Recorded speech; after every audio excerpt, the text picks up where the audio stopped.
This is very serious. This is very serious. Still on justice for Mohbad. Justice for Mohbad. That is what it is. You're about to hear some update that is important. Very important. And you should pay attention from the beginning of it till the end, so you don't miss out on any of this update. This issue of Mohbad's father going to Abuja, of course, we all know what he went there for. But there are certain people who became part of the face of justice for Mohbad that had some other sinister purposes. You'll be hearing all of the details. You'll be hearing all of the details. In fact, because Brekete said he was going to handle a part of the private autopsy and possibly toxicology. So certain people have decided to put an end to getting justice for Mohbad. They believe that Brekete alone can handle it. But you will be shocked that Wunmi's team, because now we have what they call Wunmi's team, they have found a way to infiltrate those that are seeking for justice for Mohbad. And you'll be shocked. You'll be shocked. In fact, what happened in Abuja, was there a fight between Mohbad's father and his right-hand man, Gurexi? You'll be hearing all of that. And more so, you'll be hearing the sinister plot of Mohbad's mother and Wunmi. And when I say Wunmi, it is not as if Wunmi is intelligent, as if she is now a custodian of all knowledge and she knows how to manipulate. No, not at all. Apart from her lies, there are people who are behind Wunmi, and you'll be shocked. This conspiracy is bigger than what we thought. Listen from the beginning of this video till the end. And as you know how we do it on this platform, analysis and translation after our guest is done talking. Our guest is going to speak in English and also in Yoruba. We'll be processing it all together so that nobody will be left out of this one. I would have divulged more to you at the beginning of this video, but I don't want to. I want you to get it yourself. I want you to pick it yourself. We've done a lot on this justice, spent time, energy, emotions are attached to it, and a lot of things are attached to it. And whenever we hear that, oh, Mohbad's father, and this happened, that happened, a lot of people get a little bit, they do not, they get upset. Some get angry. They're like, no. But when you are smart and you listen, you realize that they are pressing to ambush Mohbad's father because he's the only one that is truly seeking for justice. They don't mind whatever way to crush Mohbad's father, physically and spiritually, just to stop and put an end to justice for Mohbad. Like and share, please. Tap on the subscribe button. Tap on the thanks button to encourage this channel to do more. Let us get right into it. I feel better about attacking. Go for me. I need justice. You are joking. You are joking. Tí ẹ bá dáwọ́ yẹn ṣe, mo ń sọ fún yín ni. Ṣé wọ́n ti pé bàtà bẹ̀rẹ̀ pé kí Mr. Wahab Shitu kan bá wa dá sí. Ṣé wọ́n ti pé a ní afẹ́jẹ́ kan bá wa lọ before the next corner. Ṣé pé gbogbo ojú 1 week lọ. Adẹ̀rí half of his money kó sílẹ̀. Ṣé go be go fund me ni ẹ lọ́wọ́ go fund me ńgbà yẹn. Kò tí ì débì kankan. Kò ì débì kankan. Adẹ̀rí owó yẹn kó sílẹ̀. Ṣé rí pé Ọlọ́run ò jọ yín. Ẹ̀yin failure group Ọlọ́run ò jọ yín. Ẹ̀yin failure group Ọlọ́run ò jọ yín. Ọ̀rá gùtàn. Ìyàwó gúrú màrájì Ọlọ́run ò jọ ẹ́. Ẹ tí ò láyọ̀ báwo ló ṣe fẹ́ fún yàn láyọ̀. Eléwé hibiscus báwo ló ṣe fẹ́ ṣoríire.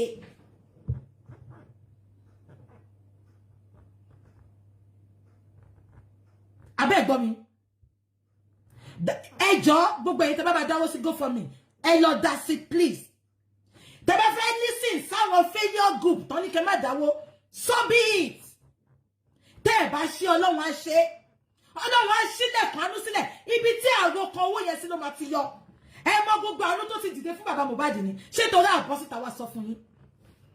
Because àmọ́ pé tá bá sọ ẹ tún ṣèkà ẹ gbọ́ gbogbo àánú tó ti dìde fún bàbá yẹn ni orí platform yìí mà ní orí platform oríire group làwa orí platform yìí ni every mercy then God bless that woman that is always footing Baba's bill and putting him somewhere in Abuja.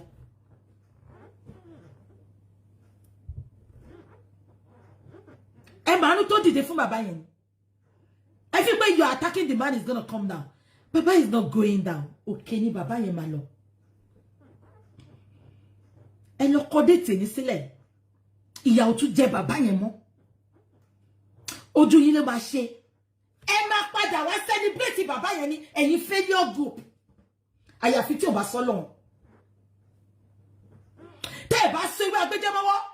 Even if you want to go. Mo máa sọ kíní kan lẹ́yìn. Mi mọ nǹkan tí bàbá lè ṣe fún mi. Ṣé o bá kí n jà ni? Ṣé o bí mi àti bọ̀dá mi wò kí n jà ni? But mo ti sọ fún Ọlọ́run pé ṣé nǹkan tó bá tún mú mi wá bọ́ta wá jà lórí ọ̀rọ̀ justice for Mohbad. Yàtọ̀ sáwọn tó bá ń kọ́ fọ bàbá yẹn. Mo ní kọ́ Ọlọ́run má jẹ́ kí n rí. Ọlọ́run á fún mi ní gbogbo ẹ̀mí sùúrù yẹn. Ọlọ́run fún mi ní gbogbo ẹ̀mí sùúrù yẹn mo mọ bí tó ti wá. Ṣé mi ní sùúrù ni? Ṣùgbọ́n pé mo wá ń sọ fọ́lọ́run mo ní fún tí bàbá ṣe mọ́ tí ò dẹ̀ ní rí bẹ́ẹ̀ àfi tẹ́ bá pa mí tẹ́ dẹ̀ lè rí mi pa mo ti dé gugu mo ti ayin lọ fún. I will walk away in peace, honestly. I will not come out and say anything about that man. Èyí tí mo ṣe sẹ́yìn yẹn ìgbà ẹ̀mọ́ ni dẹ̀ ń ṣe mọ̀ ó máa káyàn lára mo ní kó lọ gbàdúrà ń bì kan. Wọ́n dẹ̀ kúrò bẹ́ẹ̀ but ó ní reason náà. Ó ní reason tí bàbá fi kúrò mi ní sùúrù ni. Àìní sùúrù ló jẹ́ kí n bọ́ta wá bú bàbá ń jọyìn. Ẹ jẹ́ rí lẹ́sẹ̀kẹsẹ̀ mo bọ́ta mo ti sọ pé kó má bínú. Tẹ́ bá mọ̀ pé ẹ ṣe mọ́ ẹ walk away in peace. Bàbá kọ́ ló pè yín now. Why are you distracting people that really want to do it? Ẹ̀yin failure group oníjàkúsì ìsọnù. Ẹ jẹ́ ń já yín sí. Ṣé rí ẹlẹ́kẹ̀ ọ̀jọ̀jọ̀ ṣé rí Yínká gbogbo yín lè máa wò pé kí ló ti mo máa wá fọyà mi nǹkan. Ṣé ráyà mi nǹkan láti tó ti wà lórí social media alábòsí ni. Ó máa ń lọ from pillar to post ni. Ṣé ń gbọ́ mi? Alábòsí ni. Later ìgbà tí mo jáde fún pé kó má mú ta sọ̀rọ̀ fún yẹn ni mo gbọ́ gbogbo ọ̀rọ̀ ẹ̀. Now that is not the bone of contention. Abuja tó lọ. Ẹ bá mi bi àyà mi nǹkan àtẹ̀yí tó pera ẹ̀ ní crunch. Ẹlẹ́kẹ̀ ọ̀jọ̀jọ̀ ó ń dó àwọn méjèèjì o tó bá ní mo parọ́ ẹni kan bọ́tà. Ẹlẹ́kẹ̀ ọ̀jọ̀jọ̀ ó dó Yínká ó dó crunch. Ṣé rí gbogbo wọn mo ti sọ fún yín wọ́n ń dóra wọn wọ́n cross fuck. Ẹlẹ́kẹ̀ ọ̀jọ̀jọ̀ ó ti fokó dáàrin wọn wú. Ṣé rí yìí jàkúsì orí fóònù ló sì ti ń bá yẹn ṣe. Ẹlẹ́kẹ̀ ọ̀jọ̀jọ̀ bó ṣe ṣẹ̀kẹ́ bí ẹ̀kẹ́ ọ̀jọ̀jọ̀ fọ́ọ̀rọ̀ yẹn nǹkan tó ń dánwò láàrin wọn. Mo wá wò pé gbogbo atọ́tọ́ ẹ̀ tán dá yẹn atọ́tọ́ tán dá fún yẹn báwo ló ṣe ń Abuja tó lọ nǹkan tó ṣẹlẹ̀ nìyẹn nǹkan tó ṣẹlẹ̀ táyà mi nǹkan sọ pé ó ṣẹlẹ̀ sí bàbá àyà mi nǹkan àti ṣẹbẹ̀ pé ẹlẹ́kẹ̀ ọ̀jọ̀jọ̀ London ló ń gbé ó ti ń jẹ iṣẹ́ crunch ó ti ń jẹ iṣẹ́ crunch àti nǹkan crunch lè pa Yínká bó ṣe wà yẹn from reliable source mo sọ fún yín crunch lè pa Yínká because ó mọ̀ pé ẹlẹ́kẹ̀ ọ̀jọ̀jọ̀ sọ fún crunch pé òun jẹ iṣẹ́ Yínká. Ṣé ń gbọ́ mi? Ìjà àlè méjì ló ń jà. Ṣé ń gbọ́ mi? Now ṣé rántí pa lọ sí Abuja kó ṣẹjọ́ bàbá Mohbad o kó ṣẹjọ́ bàbá Mohbad o bàbá Mohbad jẹ́ ẹnìkan bàbá fẹ́ satisfy everybody. Wọ́n gbọ́rọ̀ yẹn wá bá mi behind the camera. Ṣé ń gbọ́ mi? But mo fẹ́ bínú. Ṣé rí crunch London yẹn ń gbé London lẹ́lẹ́kẹ̀ ọ̀jọ̀jọ̀ ń gbé so wọ́n jọ ń gbọ́n sí ara wọn. Ìgbà tẹ́lẹ́kẹ̀ ọ̀jọ̀jọ̀ lọ sí Abuja ó gbọ́n ṣe Yínká ẹlẹ́kẹ̀ ọ̀jọ̀jọ̀ ẹ ti máa wọ́n ọkùnrin kiss and tell yẹn ẹlẹ́kẹ̀ ọ̀jọ̀jọ̀ wá padà wá sọ fún crunch kò sọ directly but crunch get pé ẹlẹ́kẹ̀ ọ̀jọ̀jọ̀ gbọ́n ṣe Yínká. Ṣé ń gbọ́ mi? Ẹ di mú sí ọwọ́ sí wọ́n yìí máa bọ́ta wá jà wọ́n yìí ń jà sẹ́yìn ni ṣé ń gbọ́ mi ọyìn jà sẹ́yìn ẹ̀yin máa gbọ́ gbogbo yẹn ṣé ìgbà tí bàbá lọ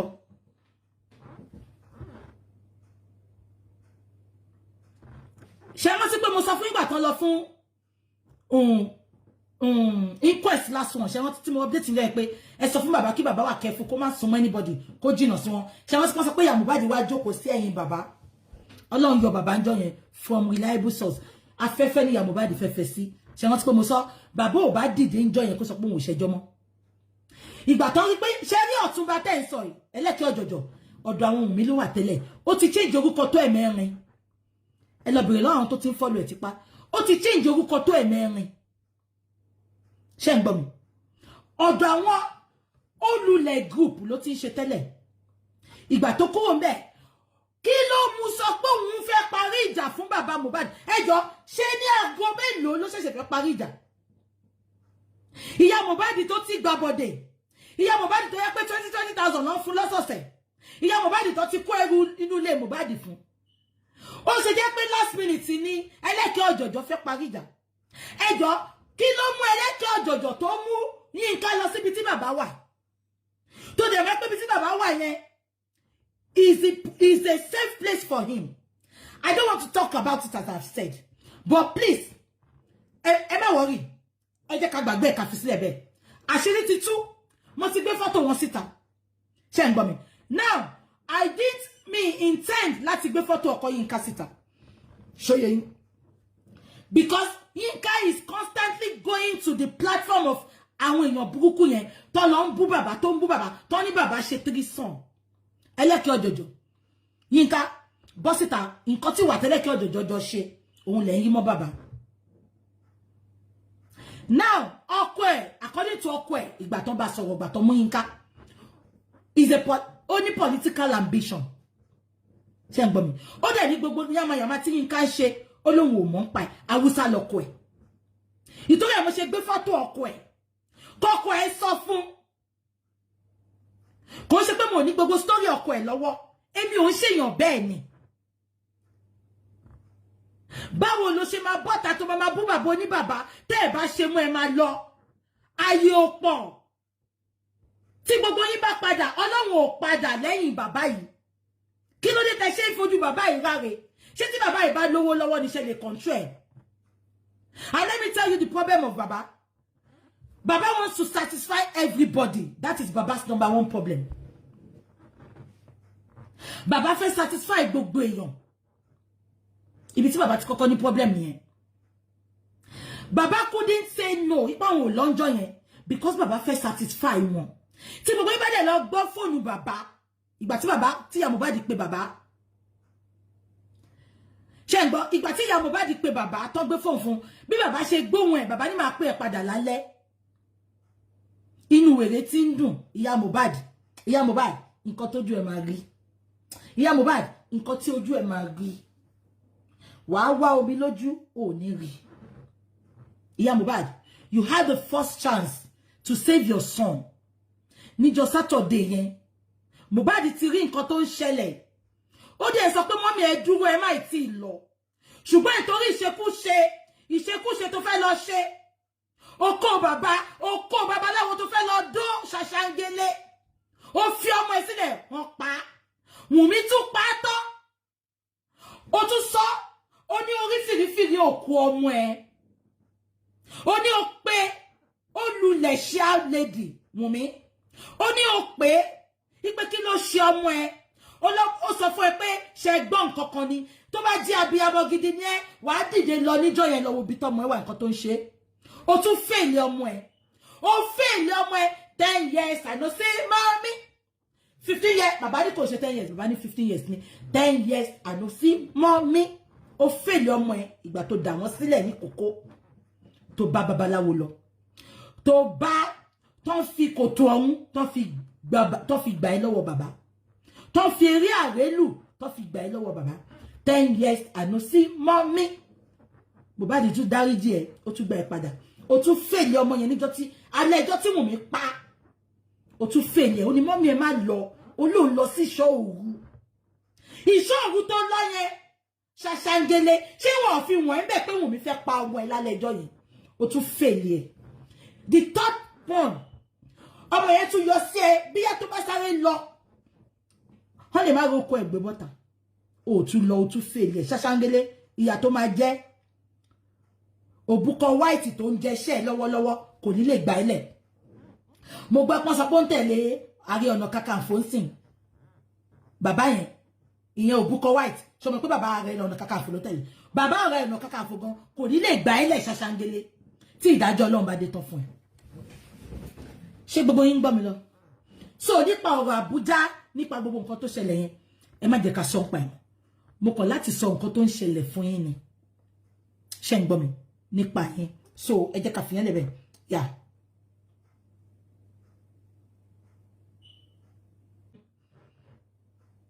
Wèrè tó ń wọ white yẹn. Wọ́n ti mọ́ra kí justice for Mohbad tó ṣẹlẹ̀. But that doesn't mean pé Guresi ń sọ nǹkan tó ń ṣẹlẹ̀ ní just lọ́dọ̀ bàbá fún. Ṣé ń gbọ́ mi? Wọ́n ti mọ́ra kí justice tó ṣẹlẹ̀. So ẹ má sọ pé ó ń gbé information lọ fún Òbúkọ white yẹn. No. It's not. Exactly. Guresi máa mọtí gan. So I think tó bá ti mọtí, it can wọ́n ní discipline tó bá ti mọtí. Ṣé ń gbọ́ mi? Guresi ẹ ṣe normal. Mo ti sọ fún yín the same thing tí mo sọ fún bàbá lánàá nìyẹn. Àbí last week tí mo bá wọn sọ̀rọ̀. Ìgbà tó sọ pé wọ́n bá ya Mohbad sọ̀rọ̀, wọ́n bá Ọ̀túnba kan lọ sọ́dọ̀ wọn. Mo sọ fún bàbá, bàbá ní mi ìfẹ́ ṣẹ̀yàn. Mo dẹ̀ sọ fún bàbá, mo ní in this fight for justice, I must share a lot of people. Àwa lè padà ká parí ẹ̀, tá a bá dẹ̀ parí ẹ̀ kó ní kálukú máa lọ. Mo ní gbogbo àwa ayé agbójú síta. Everything relating to us, they are attacking it. We don't care because we want justice, Baba. Táwa bá lè máa ja ìjà yìí fún yín.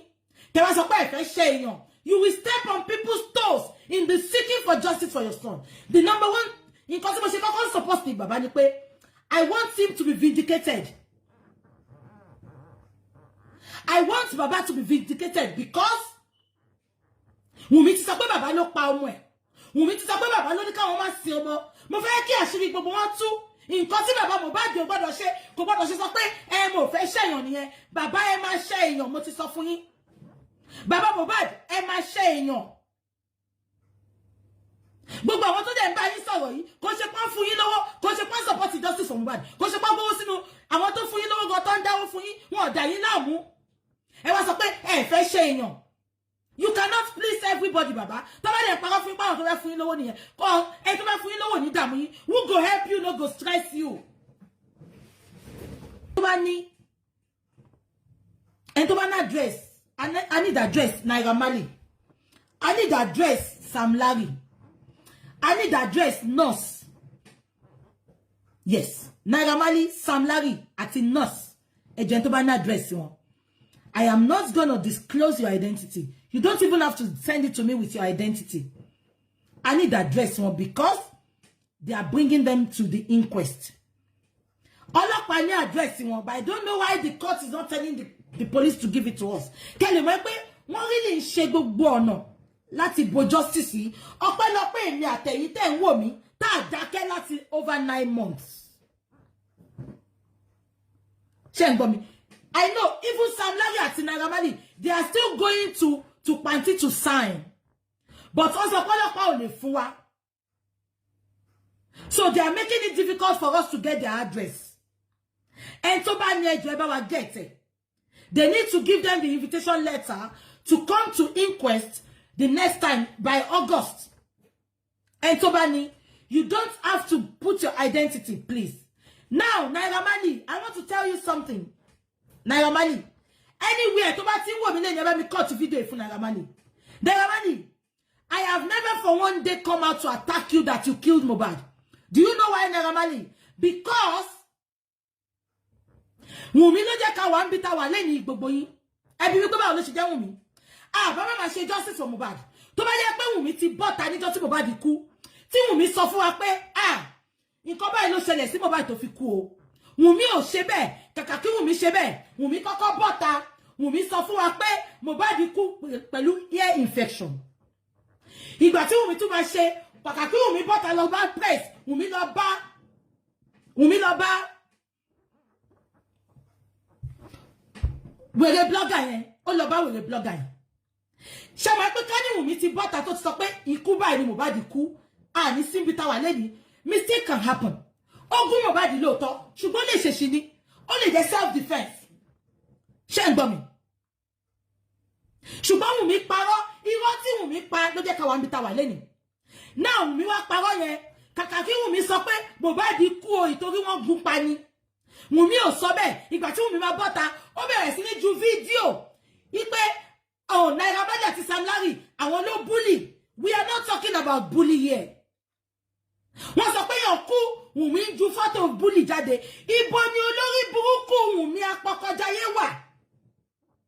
Nígbà tó ń bully Mohbad, why tó ṣe ju fídíò yẹn síta? Kẹ́lẹ̀ mọ̀ pé mo sọ fún yín, wọ́n ti orchestrate, wọ́n ti plan ikú Mohbad.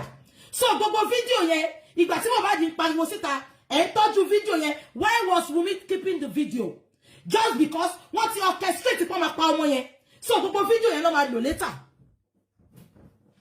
Are you getting me?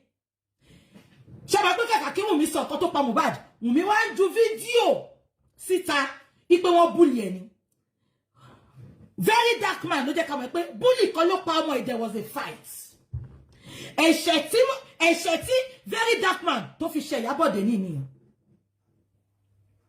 Ṣé ń gbọ́ mi gbogbo yín? Kàkà kí Wunmi sọ ọ̀kan tó pa Mohbad, ó ń ju fídíò bó ṣe bully Mohbad síta. Kí ló mú tó tọ́jú fídíò yẹn until tí Mohbad kú? Ibi tí Bella Shmurda ehoro Bella Shmurda ó dàbí ehoro, ó dàbí bat. Ibi tí Bella Shmurda ti ṣẹ̀mí nìyẹn. Ṣé bully ló pa Mohbad ni? Ibi tí mo ti ní problem pẹ̀lú Naira Marley nìyẹn. Ìtorí ẹ̀ ni mo ṣe sọ pé ni mo ṣe ń bá yín sọ pé Naira Marley ló pa Mohbad, because kò ṣe Naira Marley tí ṣe wú dẹ̀ confirm. Gbogbo ẹni máa wá play later. Tí bá tún padà wá. Ṣé wọ́n sọ and I quote. Ó ní Ìyábọ̀ Òjó ìsìn ló ṣẹ̀ṣẹ̀ mọ́ fẹ́ jà fún Mohbad. Ìgbà tí ọmọ ẹ tó lọ cross fuck nínú ilé Mohbad, tó ń ta gbó fún Naira Marley, tó lọ mú gbó, tó lọ gbégbó jẹ. Ìyábọ̀ náà ló sọ kò ṣàwà. Ibo ló wà ń gbà yẹn? Ṣé o mọ̀ pé Mohbad ń sunkún ni? Wow. Well, the talk is this from Wunmi's team. They are saying that since a private autopsy is going to be done and Brekete said he's going to foot the bill, then our guest is simply trying to raise money, the GoFundMe, for our own pocket. Now, she talked about the private autopsy and how much it's going to cost. And like I have read from comments, people say we should not trust the pathologists in Nigeria to do due diligence, and that this should be done outside of Nigeria. Now, is Brekete going to foot the bill partly or fully for this to be done outside of Nigeria? I don't think so. Now, people are being told not to, but we'll keep our fingers crossed on this one. That is not what we really want to process. I just want to bring that in because that is what our guests started with about this. Now, the issue that happened in Abuja, if you've been on this platform, if you've been subscribed, you must have heard the talk so far that Mohbad's father was involved in threesome, twosome, lapio, and all of these things. I'm sure you must have heard it. You must have heard, yeah, that he was involved in it, and they caught him. They didn't catch him. Mohbad's mother was used to ambush him, to set him up. And there is this lady called Ayaminka. It was a twosome, it was a threesome. I'm sure you must have heard everything. I'm sure that Mohbad's father, right-hand man, had issues with him, threw bottle at him, a lot of whatever it is. And that a call was made. And Mohbad's mother called, and Mohbad's father said, you know what? I will speak to you later in the day. I'll speak to you later. When I get home, I will speak to you. All of this is to create disharmony. Yes, there are certain things that are personal to certain people, meaning it's their personal life. It's not something we want to deal with. We cannot be dealing with adultery and justice for Mohbad. No, we have to separate. We have to know what we are dealing with. That is why our guest said she's not going to proceed, that she's not going to continue on that one. There are more things, more important things to deal with, more important things to talk about. So we will not be talking about the adultery of one woman allegedly, or of a man allegedly. We will not be discussing about that on justice for Mohbad. So Wunmi and Mohbad's mother, both of them hand in hand. Sort of, I'm kind of thinking it's more or less the same thing. Mohbad's mother was out of the life of Mohbad. Now she came back and she's saying that, oh, I felt that something was going to happen to Mohbad. Maybe she truly felt that something was going to happen to Mohbad. And according to her, she had gone on a mountain for prayer. She had given them 50,000 naira as a seed for prayers. And afterwards, she left. She did not know that it was Mohbad, that whatever prophecy they told her on that mountain was about, because there were other mothers there. Now that everything has happened as it has happened, she wants us to believe that Adura, Mohbad's younger brother, told her that Prime Boy is responsible for the demise of Mohbad, and what he did to Mohbad is not something that is physical, it is spiritual, and that is the end of it. That is the end of it. And she's angry that Mohbad's father had told Prime Boy to escape.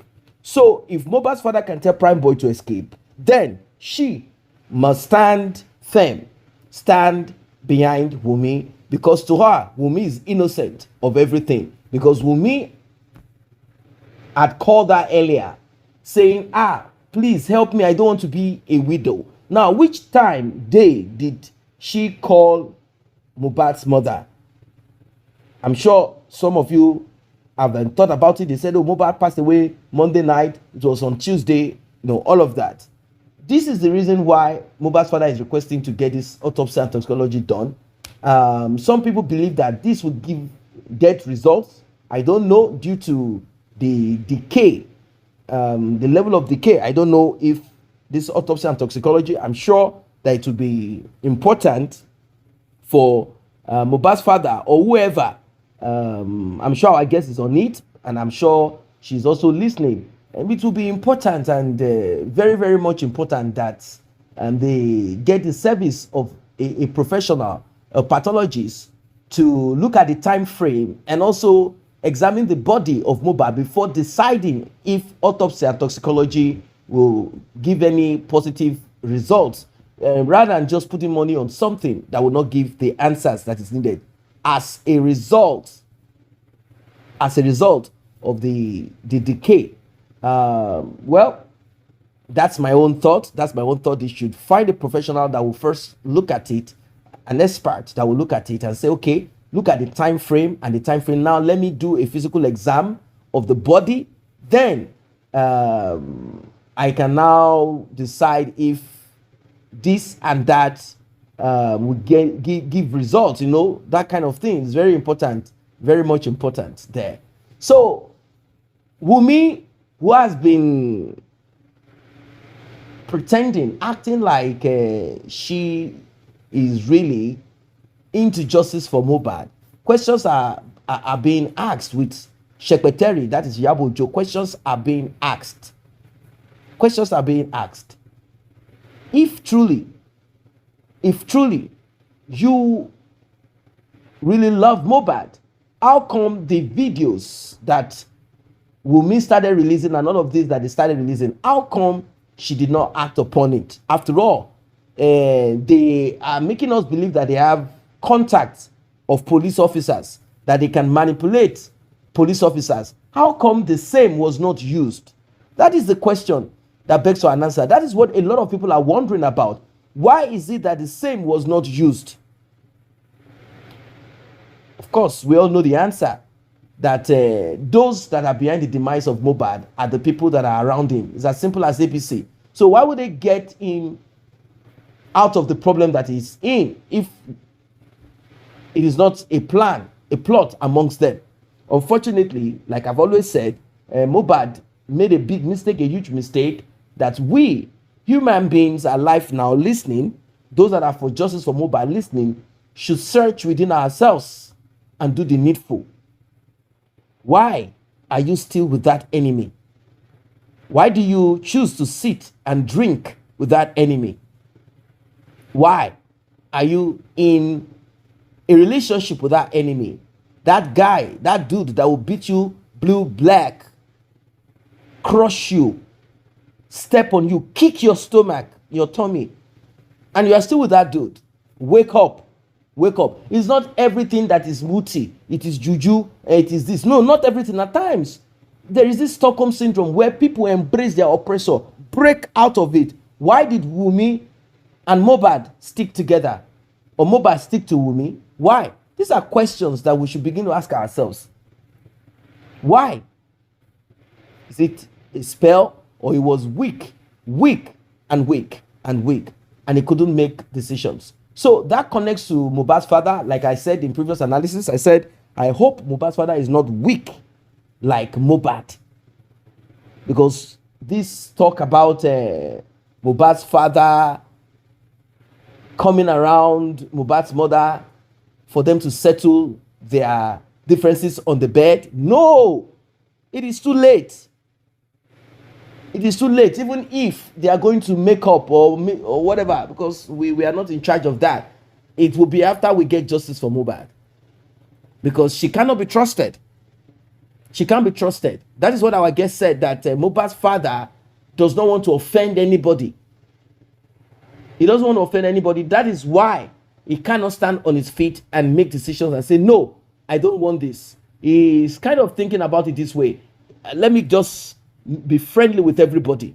Let me be friendly with everybody. I don't want to be against this person, against that. No, let me choose side. Anyone who wants to come around, has an advice, whatever, I am ready to listen. I'm ready to do whatever that needs to be done with such an individual.